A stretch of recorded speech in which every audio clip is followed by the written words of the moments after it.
स्त्रीचा जन्म जन्म घालून चुकला, बैल धान्याला झुंपला जन्मभरी. मी मानते की समाजकारणात युवकाची शक्ती असामान्य होती, पण या भारतात या जन्मभूमीमध्ये अयर्न लेडी इंदिरा गांधीच्या हिमतीला पण पाहिले होते, ज्याच्या कर्तृत्वाचा पायाच क्रांतिकारी होता. इतिहासाचे असे कितीही पाने पलटली तर एक नवा अध्याय समोर येईल. आणि यानंतर जर आम्ही मराठा साम्राज्यात गेलो तर केवळ 10 वर्षांची आपली महाराणी येसूबाईपासून प्रेरणा घेऊन आपल्या मराठा साम्राज्याला औरंग्यापासून वाचवले. 26 वर्षात हरलेले किल्ले फक्त 6 महिन्यात परत मिळवले. यावरती तत्कालीन लेखक म्हणतात, साम्राज्ञीना समरकुशलांत लोकनेत्री प्रतापी, सत्ताधार ना नमो राणी आपले राज्य स्थापी. नारी नोहे अमर जगती, ज्योती ही पौरुषाची, तारा राणी जननी आमच्या अस्मितेच्या यशाची. स्त्री ही समाजाच्या अस्तित्वाचा कणा आहे. तिच्या शिक्षणाशिवाय विचारांना उंची नाही, तिच्या सुरक्षतेशिवाय स्वप्नांना दिशा नाही आणि तिच्या सक्षमीकरणाशिवाय राष्ट्राच्या प्रगतीला गती नाही. मी त्या देशाची नारी आहे की जिच्या मुखात गंगा आणि हातात तिरंगा आहे, जो देश कधी सत्यम शिवम सुंदरम तर कधी वंदे मातरम म्हणतो, जो देश कधी पंजाब सिंध गुजरात मराठा द्राविड उत्कल बंग आहे आणि 7 समुद्रापलीकडे लोकांना देखील बंधू आणि भगिनी बोलणारा देश या देशाची एक शील आहे. संविधानाने समतेचे अधिकार दिले आहेत, परंतु अजून देखील ते पूर्णत्वाला गेले नाहीत. आणि म्हणूनच हा विषय केवळ चर्चेपुरता नसून हा विषय समाजाच्या जीवन रसाचा श्वास आहे. आणि म्हणूनच की काय विचार मंचाला विषय मिळाला असावा की महिलांचे सशक्तीकरण. नमस्कार ज्ञाते, वक्ते आणि रसिक श्रोते हो, मी कुमारी तनिष्का प्रकाश पाटील, लोकनेते राजाराम बापू पाटील विद्यालयाची इयत्ता 9वीची विद्यार्थिनी, व्यासपीठावरती विषय मांडते महिलांचे सशक्तीकरण. मी आज एका अशा विषयावरती बोलते की ज्याची जाणीव शब्दात बांधणे म्हणजे जणू सागराला मुठीत पकडण्यासारखे आहे. जगाच्या प्रत्येक संस्कृतीमध्ये, प्रत्येक परंपरेमध्ये स्त्री ही सृष्टीची मूळदात्री मानली गेली आहे. आई म्हणून ती जगाला जन्म देते, मुलगी म्हणून ती घराला हास्य देते आणि पत्नी म्हणून ती साथ देखील देते. परंतु इतिहासाच्या पानावर तिच्या संघर्षाची शाई नेहमीच रक्ताच्या थेंबांनी लिहिली गेली आहे. म्हणूनच मला म्हणावंसं वाटतं की वेदनेतून उमलते तीच तर स्त्रीची उमेद, अश्रूने भिजते तिची पण न थांबणारी देहवेद.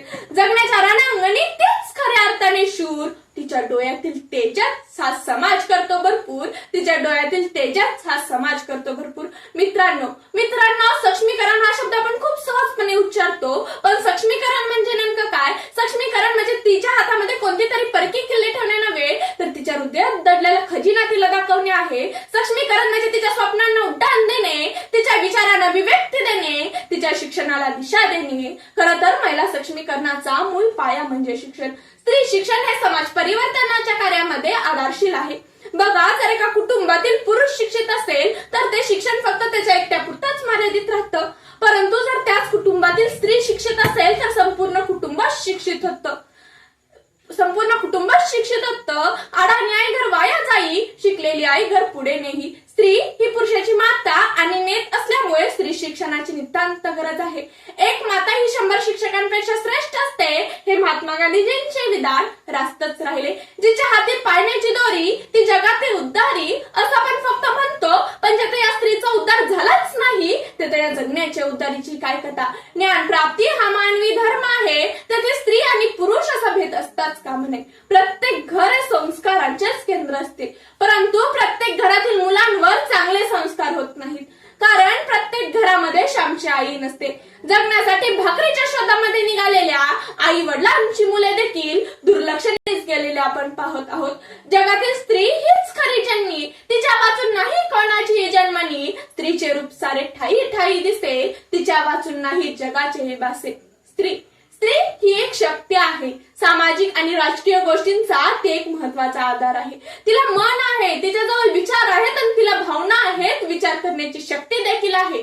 परंतु त्यावेळी रूढ असलेली अंधश्रद्धा, परंपरा या गोष्टींमुळे मुलींना शिक्षण घेता आले नाही. पिता रक्षित कुवारपणी, तारुण्यात पती, वार्धक्य प्राप्त होता पुत्राचा हात घे हाती. तिला वेली चुकमा दिली जात होती. जसं की वेल वृक्षाच्या साह्याने झाडावरती चढतात जगतात तसे स्त्री ही पुरुषाच्या आधाराशिवाय जगूच शकत नाही अशी कल्पना केली जात होती. तिचे कार्यक्षेत्र म्हणजे स्वयंपाकघर ठरवण्यात आले होते. तिला केवळ उपभोगाची वस्त्रे मानली जात होती आणि त्यामुळे स्त्री शिक्षण व स्त्री स्वतंत्र हे शब्द देखील अनाकलनीय झाले होते. अरे कोण म्हणतं स्त्रीला आधार द्यावा लागतो, तिच्या खांद्यावर अस्त्राचा समाज उभा आहे. कोण म्हणतं सक्षमीकरण म्हणजे दूरचं स्वप्न आहे. आज प्रत्येक शिक्षित मुलगीच तर त्या स्वप्नाची सात्यता आहे. आज प्रत्येक शिक्षित मुलगीच तर त्या स्वप्नाची सात्यता आहे. मी त्या देशाची नारी आहे की ज्या देशामध्ये छत्रपती शिवाजी महाराज आणि सम्राट अशोकासारखा राजा होता.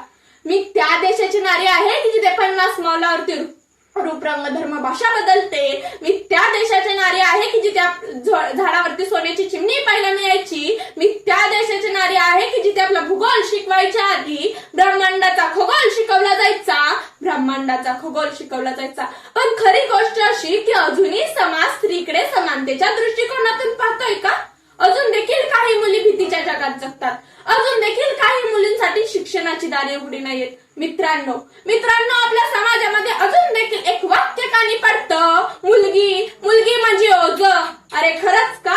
विचार करा बरे. जिच्या कुशीतून आपण जन्म घेतो ती आई ओझ कसं असू शकते? कोण म्हणता मुलगी म्हणजे ओझ आहे? ती तर आई वडिलांच्या डोळ्यातलं न विझणारं स्वप्न आहे आणि उद्याच्या भविष्याचा आधार आहे. आणि म्हणूनच स्त्रियांचं सक्षमीकरण झालंच पाहिजे. समाजकारणामध्ये नारी शक्तीला महत्व देताना विचारधारणेला खूप महत्व आहे. एखादी घटना घडल्यानंतर आपल्या देशाचा युवक रस्त्यावरती येऊन कॅन्डल मार्च करतो. कोपर्डीची घटना घडल्यानंतर रस्त्यावरती टायर जातो. मुस्लिमांनी भगव्या हिरव्याचं तेढ निर्माण करून स्त्रीने बुरख्यात यावं की साडी नेसून मंदिरात जावं यात आपला वेळ वाया घालवण्यापेक्षा स्त्रीचा सन्मान करणं जतन करणं हीच काळाची गरज आहे. ज्या देशात मी ऐकलंय की मंदिरात दाणे खाऊन चिमणी मशिदीत पाणी प्यायला जाते, बुद्धांचा उपदेश आणि ईसा मसीहाचे बलिदान सांगितलं जातं. मी ऐकलंय की आमच्या राधा राणीची चुनरी कोणीतरी सलाम बेगमच शिवते. शोकांतिका इतकीच वाटते की अशा देशामध्ये आम्हाला महिला सबलीकरणावरती बोलावं लागते. सामाजिकरित्या आपण किती सक्षम आहोत, सामाजिकरित्या आपल्याला किती सक्षम असायला पाहिजे. बघायचं झालं तर आपल्या आजूबाजूला इतक्या अन्याय अत्याचाराच्या गोष्टी वाढल्या आहेत. बघायचं झालं तर निर्भया झाली. आपण काय केलं तर कॅन्डल मार्च केला. यानंतर कोपर्डी झाली. आपण काय केलं तर मूक मोर्चे काढले. यानंतर सोनकेमध्ये प्रात्यक्षिका झाली. आपण काय केलं तर नाईट मोर्चे काढले. मग या सगळ्या गोष्टींचा प्रस्तार आपल्या आजूबाजूला होत आहे. मग आपण काय केलं पाहिजे? प्रसंग होऊन झाल्यानंतर आपल्याला जाग येते. महाशावी गाडगे बाबांनी म्हटलंच होतं की मंदिरासमोर लोटली इज्जत आपात बसला पोरीला. मंदिरासमोर लोटली इज्जत आपात बसला पोरीला. राखण करतो म्हणाला आणि स्वतःच गेला चोरीला. आणि म्हणूनच जाता जाता इतकंच म्हणावंच वाटतं, किनारा पर खडे समंदर पर होते नहीं, नभ को निहारने से चांद तारे हसीन होते नहीं. तोड़ो अपने सीमाओं, खुद कर काबिल करो, ताकत दो अपने पंखों को, एक उड्डाण और भरो. धन्यवाद. जय हिंद, जय महाराष्ट्र.